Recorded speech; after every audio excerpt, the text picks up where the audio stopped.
Hola, buenos días, estimados hermanos. Estamos llegando al final del estudio de esta semana. Hoy nos toca estudiar la lección número 5, titulada Todo para la gloria de Dios.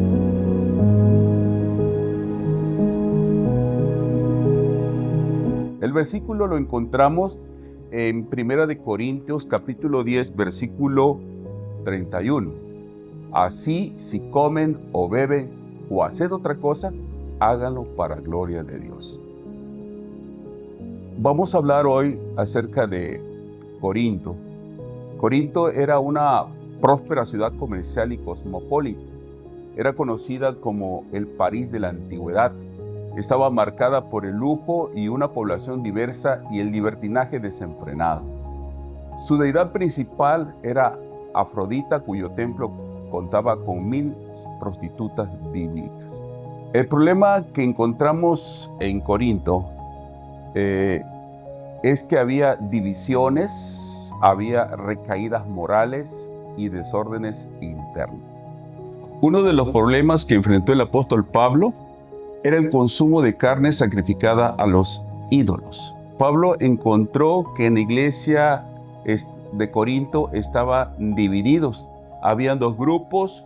Un grupo era el grupo de los fuertes, quienes comprendían que los ídolos no existen y se sentían con la libertad de comer ese tipo de carne.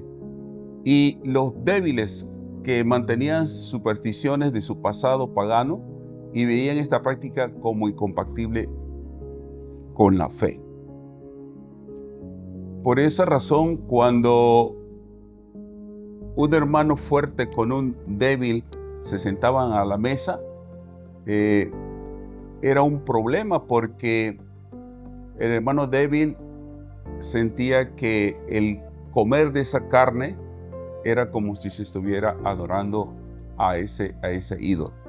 El apóstol Pablo aconseja lo siguiente. Le dijo: si la comida le es a mi hermano ocasión de caer, no comeré carne jamás, para no poner tropiezo a mi hermano.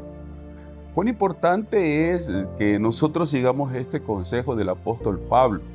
Debiéramos nosotros de evitar el consumo de cosas nocivas que pueden afectar nuestra salud y sobre todo nuestro cuerpo, que es el templo del Espíritu Santo.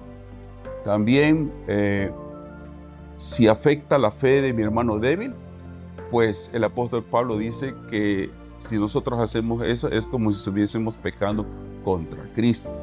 Cuán importante es que nosotros podamos aplicar la regla de oro. También en la lección se habla sobre la abnegación del apóstol Pablo.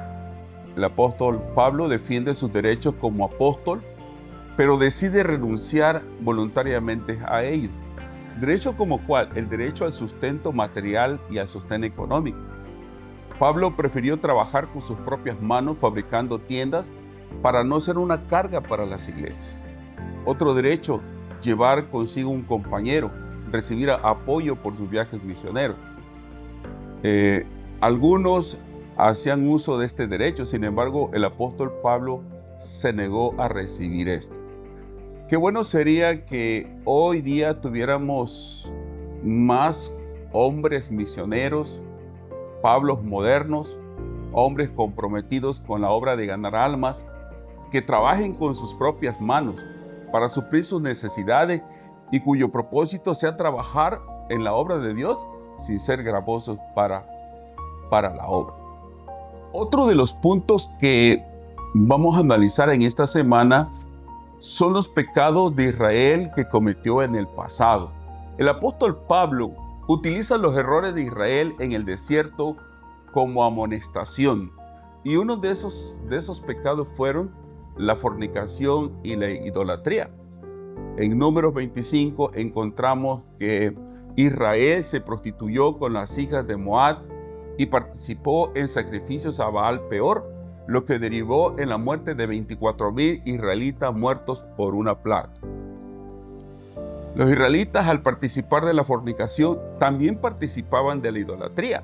Con respecto a los corintios, era que algunos de los de la iglesia de Corinto todavía practicaban la idolatría como lo habían hecho sus antepasados israelitas.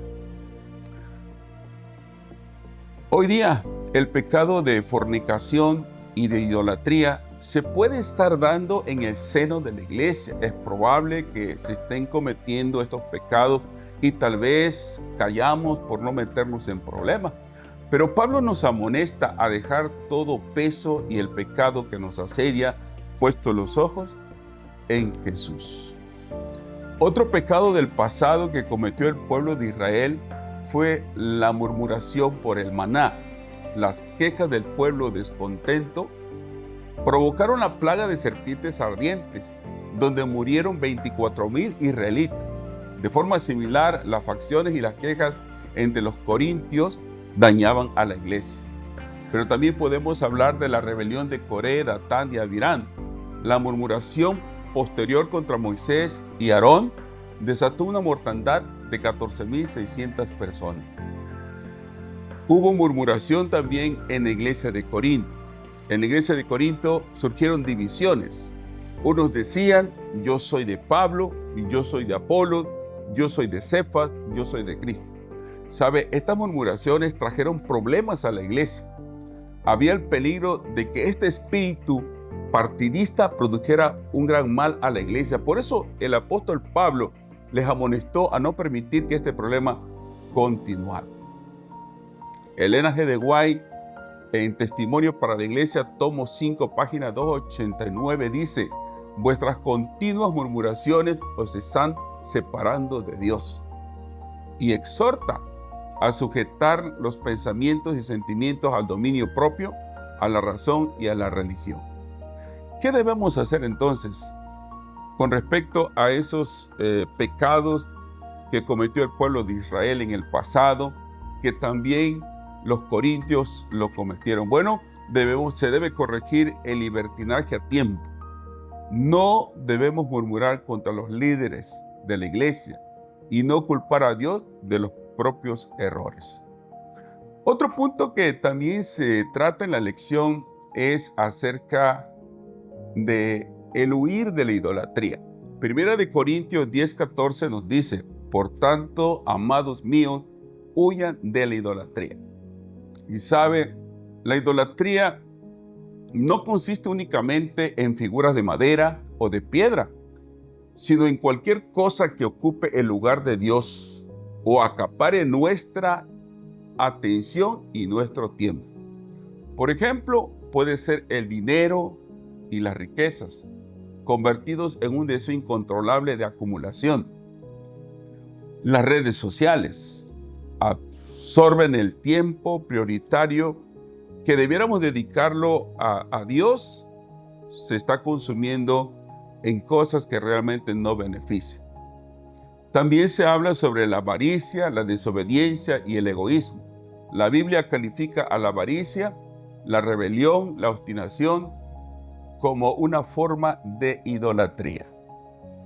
Y por último, ¿cómo podemos vencer la idolatría? ¿Qué debemos hacer?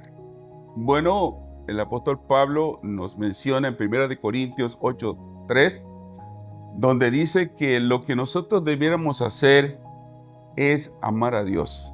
¿Cuán importante es que amemos a Dios? ¿Por qué? Porque un amor sincero evita que cualquier otro ídolo se interponga en la relación con Dios. Así que debemos seguir ese consejo. Mateo 22:37 dice: Jesús le dijo: amarás al Señor tu Dios con todo tu corazón, con toda tu alma y con toda tu mente. Y también en 1 Corintios 10:24 debemos expresar nuestro amor por los demás. No buscar el propio beneficio, sino el bienestar de los demás. Y la palabra de Dios dice: debemos amar a nuestro prójimo como a ti mismo. Así que nosotros debemos estar dispuestos a cambiar y realizar cualquier acto de la vida diaria, comer, beber o cualquier otra actividad, buscando siempre la gloria de Dios. Así que, ¿cuál es el propósito principal de esta lección? Así, si comen o beben o hacen otra cosa, háganlo para gloria de Dios. Que Dios nos ayude, que transforme nuestras vidas y que cada uno aprendamos a vivir para la gloria de Dios. Dios te bendiga.